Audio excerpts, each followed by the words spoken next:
오늘은 2월의 첫날입니다. 우리 다 같이 사도신경으로 우리의 신앙을 고백드리시면서 2월 1일 목요일 아침 예배를 우리 하나님 앞에 올려드리겠습니다. 나는 전능하신 아버지 하나님 천지의 창조주를 믿습니다. 나는 그의 유일하신 아들 우리 주 예수 그리스도를 믿습니다. 그는 성령으로 잉태되어 동정녀 마리아에게서 나시고 본디오 빌라도에게 고난을 받으사 십자가에 못 박혀 죽으시고 장사된 지 사흘 만에 죽은 자 가운데서 다시 살아나셨으며 하늘에 오르시어 전능하신 아버지 하나님 우편에 앉아 계시다가 거기로부터 살아있는 자와 죽은 자를 심판하러 오십니다. 나는 성령을 믿으며 거룩한 공교회와 성도의 교제와 죄를 용서받는 것과 몸의 부활과 영생을 믿습니다. 아멘. 우리 찬송 292장 주 없이 살 수 없네 함께 찬양 드리겠습니다.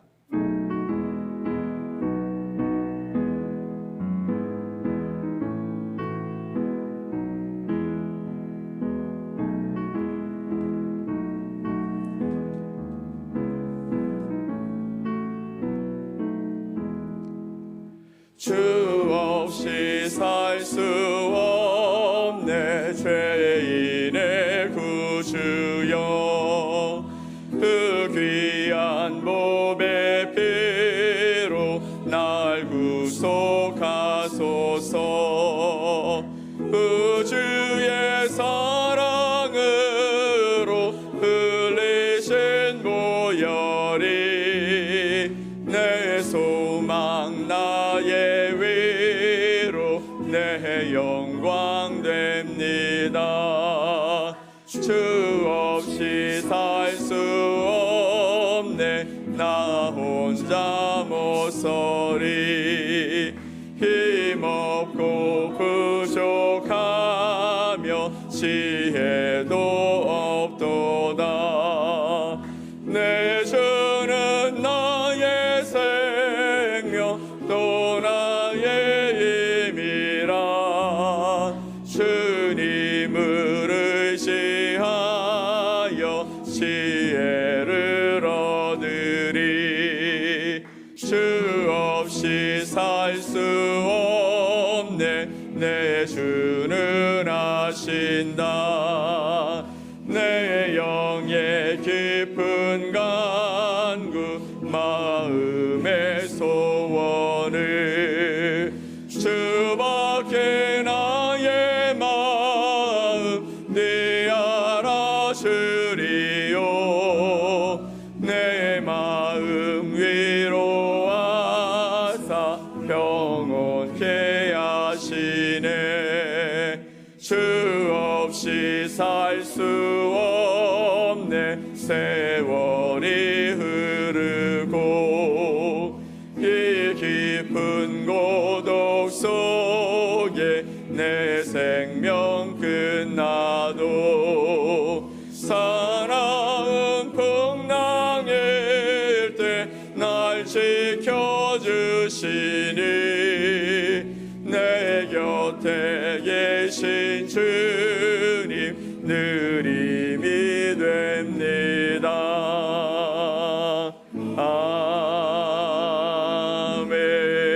아멘. 오늘 함께 보실 하나님의 말씀은 마태복음 5장 21절로 22절 말씀입니다. 마태복음 5장 21절로 22절 말씀을 우리 한 목소리로 합독해서 말씀을 보겠습니다. 옛 사람에게 말한 바 살인하지 말라. 누구든지 살인하면 심판을 받게 되리라 하였다는 것을 너희가 들었으나 나는 너희에게 이르노니 형제에게 노하는 자마다 심판을 받게 되고 형제를 대하여 나가라 하는 자는 공회에 잡혀가게 되고 미련한 놈이라 하는 자는 지옥불에 들어가게 되리라. 아멘. 오늘 마태복음 5장 21절 22절 말씀을 통해서 당신은 생명을 살리고 있습니까? 라는 제목으로 여러분과 하나님의 말씀을 나누겠습니다. 벌써 2월의 첫날이 됐습니다. 2024년을 시작한 것이 엊그제 같은데 한 달이 벌써 지났습니다. 이제 11달이 지나면 2024년도 지나간다라는 생각을 해보니까 언제나 그랬듯이 시간이 참 빠르다라는 생각을 또 한번 해보게 됩니다. 2월 한 달도 하나님의 은혜와 사랑이 여러분 가정 위에 충만하시기를 예수 그리스도의 이름으로 간절히 축원드립니다. 아멘. 오늘 본문의 말씀을 다시 한번 읽어보겠습니다. 같이 한번 읽어볼까요? 옛 사람에게 말한 바 살인하지 말라. 누구든지 살인하면 심판을 받게 되리라 하였다는 것을 너희가 들었으나 나는 너희에게 이르노니 형제에게 노하는 자마다 심판을 받게 되고 형제를 대하여 라가라 하는 자는 공회에 잡혀가게 되고 미련한 놈이라 하는 자는 지옥불에 들어가게 되리라. 아멘. 어제는요, 살인에 대한 하나님의 시각에 대해서 함께 살펴보았습니다. 법과 제도가 아무리 잘 마련되어 있다 할지라도 그것을 사용하는 사람들의 그 마음에 따라서 공의와 정의가 행해지기도 하고 또 무법천지의 애통과 눈물의 자리가 되기도 하는 것이 세상의 모습입니다. 그러므로 하나님의 자녀된 우리는 하나님의 마음을 알고 또 하나님의 뜻을 행하면서 이 땅에 하나님의 법이 온전히 세워지게 되어지도록 정말 하나님 앞에서 아름답게 살아가는 자들이 되어야 할 줄 믿습니다. 그렇게 오늘도 살인에 관한 어제 다 못한 이야기를 함께 나누려고 하는데요. 오늘 말씀은 살인은 꼭 사람을 죽이는 것만으로 살인이라고 정의되지 않는다라는 이야기를 여러분과 함께 나누려고 하는 것입니다. 오늘 본문의 말씀을 보면 소위 간접살인, 즉 사회적 약자에 대한 박해와 폭력도 살인으로 본다라는 것이죠. 지난번 잠시 나누었던 나봇의 포도원에 관한 이야기를 여러분 기억하실 것입니다. 아합은 나봇을 직접 죽이지는 않았습니다. 대신에 그의 아내 이세벨이 음모를 꾸몄고요. 그리고 그 동네 장로들을 통해서 거짓 증인들을 세워서 법으로 그를 죽이게 됩니다. 그럼에도 불구하고 하나님은요, 엘리야 선지자를 불러서 아합에게 보내서 이렇게 말하게 합니다. 내가 그를 죽였다라고 말씀하게 하셨다라는 것이죠. 아합이 직접 죽이지는 않았지만 그러나 나봇이 죽은 것은 아합 때문이라고 말하는 것입니다. 이런 것을 볼 때 사회적으로 힘이 약한 자를 강한 자가 학대하고 그의 삶의 기회를 빼앗는 모든 행위를 통틀어서 우리는 살인이라 한다라고 하나님의 그 시각을 보게 될 수 있다라는 것이죠. 요새 대한민국 가운데 청소년들을 키우는 부모들의 가장 큰 염려와 걱정이 뭐냐면 바로 학교 폭력이라고 합니다. 강한 자가 약한 자를 괴롭히는 행위로 말미암아 너무나 안타깝고 너무나 무서운 일들이 그 안에서 일어나고 있다라는 것이죠. 학교 안에서 일어나는 청소년들의 그 범죄가 성인들 뺨칠 만큼 그렇게 잔인하고 무서운 것을 보게 된다라는 것입니다. 그 피해를 당하고 그리고 당했던 그 아이들은 학교를 다닐 때에도 그리고 사회에 나가서도 심한 자괴감과 그리고 정말 그의 삶 속에 펼쳐볼 수 없는 그 두려움들, 이런 부분들로 말미암아 어렵게 살아간다라는 모습, 이야기를 듣게 되는 것이죠. 그런데 오늘 본문 말씀 가운데 예수님이 형제를 향하여 노하고 형제를 향하여 라가라 하고 바보, 가치 없는 자라고 말하는 그 사람의 그 험담과 그 욕설과 모욕하는 그 사람들은 지옥불에 떨어지게 될 것이라고 말씀하셨습니다. 왜일까요? 왜 예수님이 이렇게 말씀하셨을까요? 그저 말뿐 아닙니까? 아니요. 사실은 말뿐인 폭력이 아니기 때문에 그렇습니다. 그 말을 할 때 상대방은 두려움에 처하게 되어지고요. 그 말을 할 때 그 사람을 모욕하고 경멸하고 그리고 그런 폭력으로 말미암아 그 상황이 정말 두렵고 떨리는 자리가 되어지기 때문이라는 것이죠. 그것은 한 사람의 인격을 가치 없는 존재인 것처럼 취급하는 것입니다.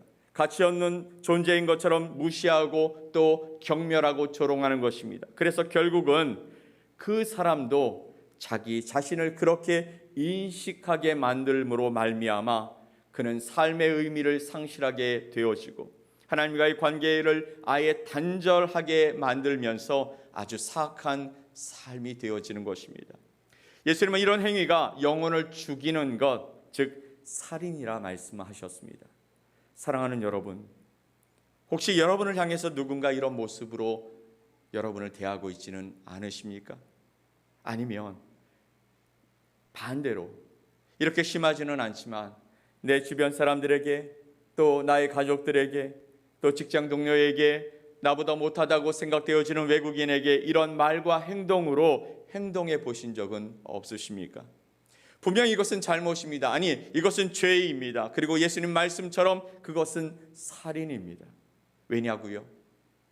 하나님은 모든 인간을 만드셨죠. 모두가 하나님의 작품입니다. 그 안에서 우열을 가리고 높고 낮음의 서열을 정하고 싶다면 그것은 하나님의 마음이 아닌 것이죠. 하나님의 사람이 해서는 안 될 일입니다. 모든 사람, 모든 생명은 하나님께 속해 있기 때문이죠. 다시 한번 강조하지만 우리 모두는 하나님의 형상을 가지고 지음받은, 그리고 예수 그리스도께서 당신의 핏값을 지불하고 구원하신 하나님의 귀한 자녀들인 것입니다. 이것을 잊고 살기 때문에 함부로 할 수 있는 것이죠. 하지만 이것을 기억하고 살아간다면 우리 삶의 변화가 일어나게 되는 것이죠. 나의 편견과 잘못된 행동들이 보이게 되어집니다. 그래서 내 삶 속에서 하나님이 주셨던 그 사랑을 흘려보낼 수 있는 자로 변화되기 시작한다라는 것이죠. 우리 모두 하나님이 거하시는 거룩한 성전이기 때문에 우리가 품는 마음들, 우리가 가지는 생각들, 우리의 삶 속에서 나타나는 행동 모두가 주님의 것이 되어야 할 줄 믿습니다. 그래서 우리에게 주시는 6번째 계명을 통해 생명을 귀히 여기라고, 그 생명의 주인이 바로 하나님이심을 인정하는 삶을 살아가라고 6번째 계명을 우리에게 주신 줄 믿습니다. 사랑하는 성도 여러분, 그래서 우리는 살리는 사람이 되어야 합니다. 내가 어떤 위치에 있어서 가진 권한과 또 지위가 있다면 살리는 사람이 될 수 있는 것이죠. 반면에 내게 아무것도 없고 내게 권한과 지위도 없을지라도 우리 주변을 돌아보면 우리의 손을 뻗어서 그들을 위로하고 격려하고 그리고 도울 수 있는 사람들이 참 많다는 것을 우리는 알게 되어지는 것이죠. 그래서 하나님께서 주시는 그 마음들을 가지고 어려움 속에 있는 사람들에게 위로와 격려와 사랑을 나눌 수 있는 사람으로 설 수 있게 되기를 간절히 축원드립니다. 오늘 우리로 인해서 하나님의 사랑이 이 땅에 흘러가기를 간절히 소망합니다. 우리 때문에 우리 안에 있는 그 생명이 누군가에게 하나님의 생명으로 심겨지기를 간절히 소망합니다. 그래서 그 불씨가 다시 살아남으로 말미암아 주 안에서 아름답게 자라가는 사람들이 더 많아질 수 있도록 여러분의 마음을 여십시오. 여러분의 손을 펴십시오. 그리고 하나님의 귀한 사랑과 은혜가 내 삶을 통해 드러나는 축복의 통로가 되어 살아가는 저와 여러분 되시기를 예수 그리스도의 이름으로 간절히 축복합니다. 아멘. 우리 함께 기도합시다.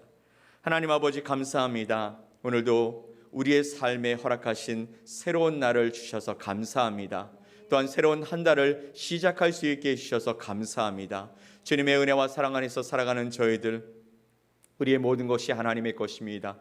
우리에게 허락하신 것이 하나님의 것임을 잊지 않고 우리의 생명까지도 인도해 가시는 주님 앞에서 날마다 겸손히 주님의 이름을 높이고 찬양하며 예배하며 하나님의 은혜와 사랑을 이 땅에 흘려보낼 수 있는 복의 통로로 살게 하여 주시옵소서. 오늘도 우리의 시선이, 우리의 말이, 우리의 태도가 어느 누구에게는 생명을 살리는 놀라운 일이 될 수 있도록 우리를 사용해 주시옵소서. 하나님의 귀한 마음을 가지고 살아가겠습니다. 하나님의 은혜 가운데 축복하며 살아가겠습니다.